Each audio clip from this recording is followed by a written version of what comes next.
मैं नालंदा विश्वविद्यालय बोल रहा हूं।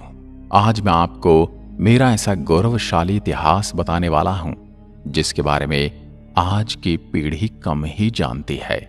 हां, मैं वही विश्वविद्यालय हूं जो एशिया की सबसे बड़ी यूनिवर्सिटी हुआ करता था। लेकिन एक नरभक्षी, पागल, राक्षस, क्रूर और सन की तुर्की शासक बख्तियार खिलजी ने मुझे और मेरे पुस्तक भंडार को जलाकर राख कर दिया था। महीनों तक मैं जलता रहा, किसी ने मेरी सुध नहीं ली।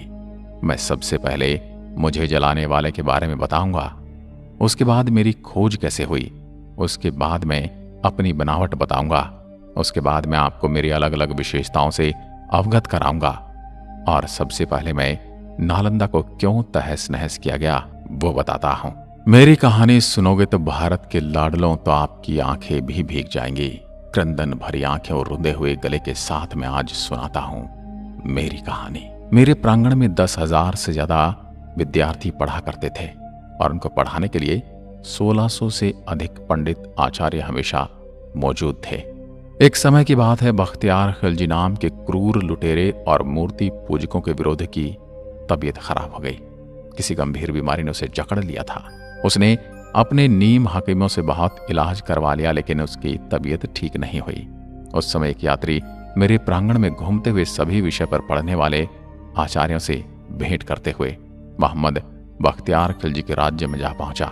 वहां उसे पता चला कि वो अभी बीमार है तो मिल नहीं सकता। उस यात्री के विशेष आग्रह पर बख्तियार खिलजी मिलने के लिए तैयार हुआ।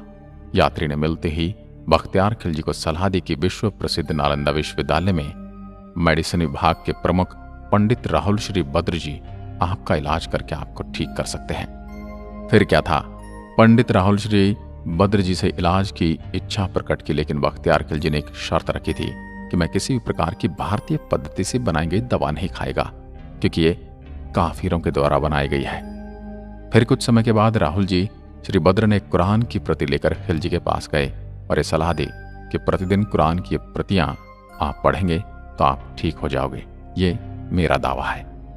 उसके कुछ दिनों तक खिलजी ने कुरान की प्रतियां दिन में कई बार पढ़ी और उसने महसूस किया कि उसके स्वास्थ्य अब ठीक होने लगा है। उसके बाद उसने पता लगाया कि मैं ठीक कैसे हो गया, तो उसे पता चला कि पंडित राहुल श्री बद्र जी ने कुरान की प्रतियों पर दवाई का लेप लगा दिया था।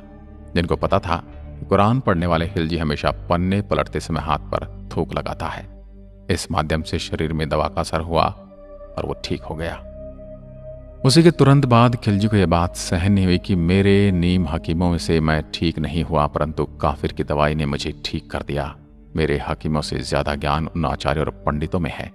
मन ही मन में मेरे प्रति उसके मन में द्वेष पैदा हो गया। मैं नालंदा विश्वविद्यालय पूर्ण रूप से शांति का संदेश देने वाले भगवान बौद्ध से प्रेरित था। जगह जगह पर भगवान बुद्ध की प्रतिमाएं और स्तूप बनाए गए थे। हर आचार्य, पंडित, हर विषय में परिपूर्ण बड़े बड़े ज्ञानी और बड़े विद्यार्थी सभी भगवान बुद्ध के सामने नतमस्तक होकर शिक्षा ग्रहण करते थे। ये बात खिलजी को सहन नहीं हुई, क्योंकि वो एक मूर्ति भंजक था। मूर्ति पूजकों को मारना वो अपना धर्म समझता था और एक मूर्ति पूजक द्वारा इसका इलाज करके ठीक करना उसे अपने धर्म की तौहीन नजर आई। फिर अचानक एक दिन मैंने असंख्य घोड़ों के पैरों की टाप सुनी, कंपन को अपनी ओर आते महसूस किया। लेकिन मैं तो शांति और शिक्षा के लिए विश्व में विख्यात था, मुझे किस बात का डर था। खिलजी और उसके घुड़सवारों ने मेरे सभी दरवाजों को बाहर से बंद किया और एक टोली अंदर घुस गई। उसके बाद मैंने जो क्रूर खेल देखा, मेरे प्रांगण में जो शब्दों में बयान नहीं कर सकता। कहना बड़ा आसान है, लेकिन जो मैंने अपने आचार्य, पंडित और विश्व के अलग अलग कोने से आए विद्यार्थियों का टपकता खून देखा, मैंने अपनी नंगी आंखों से देखा, उसको बताना कठिन है। हजारों शिक्षकों को पल भर में मार दिया गया। शांति के संदेश को फैलाने वाले असहाय खाली हाथ वाले मौजूद सभी को खिलजी की मूर्ति पूजक विरोधी मानसिकता ने मार दिया। कुछ भागने में कामयाब हो गए तो कुछ महत्वपूर्ण पांडुलिपियों को कपड़े में छुपाकर अपने साथ ले गए, जो तिब्बत की ओर भागे, और उन्हीं पांडुलिपियों की सहायता से बौद्ध धर्म और शांति का प्रसार तिब्बत में हुआ। मैंने अपनी इन्हीं आंखों से वो खूनी खेल देखा, जो क्रंदन दृश्य 10,000 विद्यार्थियों के साथ साथ सभी आचार्य, पंडित और शिक्षकों को मार दिया गया। उनका कसूर ये था कि वो मूर्ति पूजक थे, मूर्ति में अपनी आस्था रखते थे। उन सभी मूर्ति पूजकों को मूर्ति पूजा का दंड मिला। मेरे परिसर में मैंने ऐसा खूनी खेल देखने की कभी कल्पना भी नहीं की थी। मैं तो शांति का मंदिर था। जब सभी मूर्ति पूजकों को मार दिया गया तो खिलजी ने आदेश दिया कि मेरे पूरे परिसर को आग लगा दी जाए, मुझे खंडित करके तहस नहस कर दिया जाए। मेरे बच्चों, अगर मुझ में प्राण होते तो मैं चल फिर सकता तो सभी रिसर्च पेपर को छुपा देता, ताकि मेरी आने वाली पीढ़ी हजारों सालों की मेहनत को पढ़कर फिर से ज्ञान प्राप्त कर सके। लेकिन मैं ये कर न सका। मुझे सबसे अधिक पीड़ा उस समय हुई जब मेरे परिसर में मौजूद पुस्तकालय में आग लगा दी गई। मेरे बच्चों, उस पुस्तकालय में भारत का भविष्य था। धू धू कर जलते हुए मेरे परिसर में मौजूद तीनों पुस्तकालय की इमारत देखकर मैं खुद को रोक न सका और जोर जोर से चिल्लाकर रोने लगा। लेकिन मेरी कोई सुनने वाला न था। वहां पर सब मूर्ति पूजकों के विनाश करने वाले ही मौजूद थे। मुझे और मेरे परिसर को भी मूर्ति पूजकों के साथ मूर्ति को सहेज कर रखने का दंड मिला। मैं पूरी तरह धू धू कर जलता रहा और मैंने आंखें बंद कर ली। पूरे 6 महीने तक मेरी विश्वविख्यात पुस्तकालय में आग जलती रही और भारत का भविष्य जलते हुए मैंने उसके ताप को महसूस किया। पूरी तरह से तहस नहस वीरान खड़ा मैं कई शताब्दियों के धूल मिट्टी में से आंखों से ओझल हो गया। मेरा खंडहर रूप देह जो बचा था वो धूल और मिट्टी के नीचे दब गया और अंदर ही अंदर अपने वजूद को मिटते हुए अंधकार में दिन बीतने लगे। फिर एक दिन ऐसा आया जब मेरी खोज करने वाले एक अंग्रेज अफसर को 19वीं सदी में एक चाइनीज यात्री की डायरी मिली, जिसमें उस यात्री ने मेरे बारे में कुछ लिखा था। एक दिन वो अंग्रेज अफसर डायरी में लिखे हुए पते पर पहुंचा तो उसे ऐसा कोई सबूत नहीं मिला, लेकिन वहीं टहलते उसे कुछ 5वीं शताब्दी की ईंटों के अवशेष मिले। उसने हल्का अपने ही हाथों से खरोच कर देखा तो नीचे एक के ऊपर एक ईंटों से सजी हुई दीवारें महसूस हुई। फिर कुछ दिनों पश्चात उसने उस जगह पर खुदाई करके मेरे पूरे अवशेष को दुनिया के सामने लाया। उस चाइनीज ने डायरी में लिखे यात्रा के विवरण के अनुसार नालंदा विश्वविद्यालय में 1500 शिक्षकों के साथ 10,000 से भी ज्यादा विद्यार्थी अध्ययन करते थे। लगभग 108 विषय पर मेरी प्रांगण में पढ़ाई करते थे विद्यार्थी। विश्व के कोने कोने से आने वाले विद्यार्थियों के अलावा अलग अलग भाषाओं में पढ़ाई की व्यवस्था की गई थी। 100 से ज्यादा भवन और इमारतें बनी हुई थी। हर भवन में कुएं की व्यवस्था थी। जगह जगह स्टडी हॉल, जगह जगह पढ़ने का प्रांगण, प्रार्थना का प्रांगण और रहने की व्यवस्था थी। रहने के लिए प्रत्येक विद्यार्थी के लिए अलग अलग कमरे बने हुए थे। हर कमरे में रोशनी की व्यवस्था थी। उस समय भी जब दुनिया में लाइट यानी इलेक्ट्रिसिटी नहीं थी तो दिए के लिए जगह बनी हुई थी। कई देशों के विद्यार्थी मेरे प्रांगण में पढ़ने आते थे। उसी डायरी के अनुसार 10 विद्यार्थियों में से सिर्फ 3 विद्यार्थी मेरे प्रांगण में पढ़ने योग्य माने जाते थे। अर्थात जो भी विद्यार्थी मेरे यहाँ पढ़ने के इच्छुक होकर आते थे उनका एक साक्षात्कार होता था। 10 विद्यार्थियों में से सिर्फ 3 ही प्रवेश पा सकते थे। 10 किलोमीटर लंबी और 5 किलोमीटर चौड़ी परिधि के अंदर मेरा निर्माण था। आज भी विश्व में ऐसा कोई विश्वविद्यालय नहीं है जो मेरी टक्कर ले सके। 19वीं सदी में मेरा 5% भाग ही खुदाई करके निकाला गया। उसके बाद खुदाई बंद कर दी गई। लेकिन फिर दौर आया नरेंद्र मोदी जी का। उसके बाद 2016 में मेरी फिर से खुदाई प्रारंभ हुई। उसके बाद यूनेस्को द्वारा मेरे प्रांगण को विश्व धरोहर में शामिल किया गया। इसलिए अभी मेरे अवशेषों को निकालने और सहेज कर रखने की जिम्मेदारी यूनेस्को द्वारा संभाली जाती है। मुझे मुख्यतः 3 राजाओं ने मिलकर बनाया था। इसमें पहले राजा थे कुमारगुप्त, जो मगध के बहुत बड़े राजा थे। मगध की राजधानी राजगिरा होती थी, जो मेरे विश्वविद्यालय के प्रांगण से 15 किलोमीटर की दूरी पर स्थित थी। कुमारगुप्त ने 500 ईस्वी में नालंदा विश्वविद्यालय के रूप में मेरी स्थापना की थी। 5वीं सदी थी। आप जिस स्थान पर आज आए हैं वो लगभग 1600 वर्ष पूर्व एक विश्वविद्यालय हुआ करता था। फिर दूसरे थे कन्नौज के राजा हर्षवर्धन। उन्होंने मेरे प्रांगण की दूसरी मंजिल का निर्माण कराया लगभग 7वीं शताब्दी में, और मेरी ख्याति दूर दूर तक फैलने लगी। उसके पश्चात तीसरे थे राजा देवपाल, जो बंगाल के राजा 9वीं शताब्दी में आए और मुझे देखकर प्रसन्न हो गए। फिर उन्होंने मेरी ख्याति को और बढ़ाते हुए तीसरी मंजिल का निर्माण किया। फिर इस विश्वविद्यालय के नाम और उपनामों के पीछे 3 राज्यों का नाम सबके ऊपर लिखा जाता है, जिनमें गुप्त वंश, हर्ष वंश और पाल वंश। जो भी मेरे लिए ईश्वर रूप उन राजाओं के पद चिन्हों की आहट में सुन सकता हूं।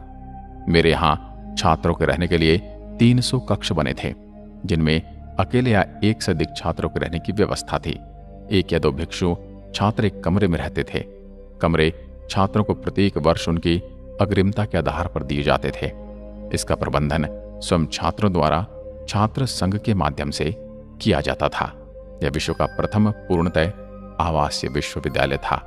इस विश्वविद्यालय में 3 श्रेणियों के आचार्य थे, जो अपनी योग्यता अनुसार प्रथम, द्वितीय और तृतीय श्रेणी में आते थे। नालंदा के प्रसिद्ध आचार्यों में शीलभद्र, धर्मपाल, चंद्रपाल, गुणमती और स्थिरमती प्रमुख थे। ह्युनसांग के समय इस विश्वविद्यालय के प्रमुख शीलभद्र थे, जो एक महान आचार्य, शिक्षक और विद्वान थे। प्रवेश परीक्षा अत्यंत कठिन होती थी और इसके कारण प्रतिभाशाली विद्यार्थी ही प्रवेश पा सकते थे। उन्हें 3 कठिन परीक्षाओं के स्तरों को उत्तीर्ण करना होता था। यह विश्व का प्रथम ऐसा दृष्टांत है। शुद्ध आचरण और संघ के नियमों का पालन करना अत्यंत आवश्यक था। यह महायान के प्रवर्तक नागार्जुन, वसुबंधु, असंग तथा धर्म कीर्ति की रचनाओं का सविस्तार अध्ययन होता था। वेद, वेदांत और सांख्य भी पढ़ाए जाते थे। व्याकरण, दर्शन, शल्य विद्या, ज्योतिष, योग शास्त्र तथा चिकित्सा शास्त्र भी पाठ्यक्रम के अंतर्गत थे। मेरी यानी नालंदा की खुदाई में मिले अनेक कांसे की मूर्ति के आधार पर कुछ विद्वानों का मत है कि कदाचित धातु की मूर्तियां बनाने का विज्ञान का भी अध्ययन होता था। यह खगोल शास्त्र अध्ययन के लिए एक विशेष विभाग था। छात्रों को किसी प्रकार की आर्थिक चिंता न थी। उनके लिए शिक्षा, भोजन, वस्त्र, औषधि और उपचार सभी निःशुल्क थे। राज्य की ओर से विश्वविद्यालय को 200 गांव दान में मिले थे, जिनसे प्राप्त आय और अनाज से उनका खर्च चलता था। विश्वविद्यालय परिसर के विपरीत दिशा में एक छोटा सा पुरातात्विक संग्रहालय बना है। इस संग्रहालय में खुदाई से प्राप्त अवशेषों को रखा गया है। उसमें भगवान बुद्ध की विभिन्न प्रकार की मूर्तियों का अच्छा संग्रह है। इनके साथ ही बुद्ध की टेराकोटा मूर्ति और प्रथम शताब्दी की 2 मर्तबान भी इस संग्रहालय में रखे हुए हैं। इसके अलावा इस संग्रहालय में तांबे की प्लेट, पत्थर पर खुदे अभिलेख, सिक्के, बर्तन तथा 12वीं सदी के चावल के जले हुए दाने रखे हुए हैं। बड़गांव नालंदा का निकटतम गांव है। यहाँ पर एक सरोवर और प्राचीन सूर्य मंदिर है। यह स्थान छठ के लिए विशेष प्रसिद्ध है। नालंदा से थोड़ी दूर पर सिलाव स्थित है, जो स्वादिष्ट मिठाई खाजा के लिए प्रसिद्ध है। इनके पास ही है राजगृह। मेरे प्रांगण में मौजूद पुस्तकालय पूरे 9 मंजिल बड़ा था, जिसको कुछ इस्लामिक आक्रमणकारियों ने जला दिया। और मेरे पुस्तकालय में 3 इमारतें हुआ करती थी। उनके नाम हुआ करते थे रत्नादि, रत्न सागर और रत्नी रजक। 12 शताब्दी में जब खिलजी की क्रूर और मूर्ति भंजक विरोधी मानसिकता ने मुझे तहस नहस कर दिया, मेरी विश्व प्रसिद्ध पुस्तकालय में आग लगा दी और मुझे 6 महीने तक धू धू कर जला दिया। मेरे देशवासियों, आपने उस लाइब्रेरी में क्या खोया वो आप अभी नहीं समझ सकते। हजारों वर्षों के शोध, लाखों पांडुलिपि, हजारों करोड़ों शोध के पेपर धू धू कर जल गए। 6 महीने इसलिए लग गए क्योंकि उस समय पेपर नहीं हुआ करते थे। अधिकांश पांडुलिपि और रिसर्च के डॉक्यूमेंट ताम्र पत्रों पर उकेरे जाते थे। पूरा पुस्तकालय के प्रांगण का नाम धर्मगंज हुआ करता था। मेरे यहाँ आने के लिए आपको हवाई मार्ग और सड़क मार्ग अथवा रेल मार्ग से यात्रा करनी पड़ेगी। हवाई मार्ग के लिए निकटतम एयरपोर्ट यहाँ से 89 किलोमीटर दूर निकटतम हवाई अड्डा पटना का जयप्रकाश नारायण हवाई अड्डा है। रेल मार्ग के लिए नालंदा में भी रेलवे स्टेशन है, किंतु यहाँ का प्रमुख रेलवे स्टेशन राजगीर है। राजगीर जाने वाली सभी ट्रेन नालंदा होकर जाती हैं। सड़क मार्ग, नालंदा सड़क मार्ग द्वारा कई निकटवर्ती शहरों से जुड़ा है। अगर आप राजगीर से आते हैं तो 89 किलोमीटर दूर पड़ता हूँ। वहीं आप गया से आते हैं तो 89 किलोमीटर दूर स्थित हूँ, लेकिन बोध गया से आते हैं तो मैं 110 किलोमीटर की दूरी पर हूँ। मैं नालंदा विश्वविद्यालय आपको आमंत्रित करता हूँ। तो महानुभावों, मेरे बारे में आपके दिमाग में कुछ तो प्रतिक्रिया जरूर आई होगी। वो मुझे कमेंट सेक्शन में लिखकर बताइए, ताकि मुझे पता चल सके कि आप मेरे बारे में क्या सोचते हैं। मिलता हूं एक और पटकथा के साथ। तब तक के लिए नमस्कार। जय हिंद, जय भारत।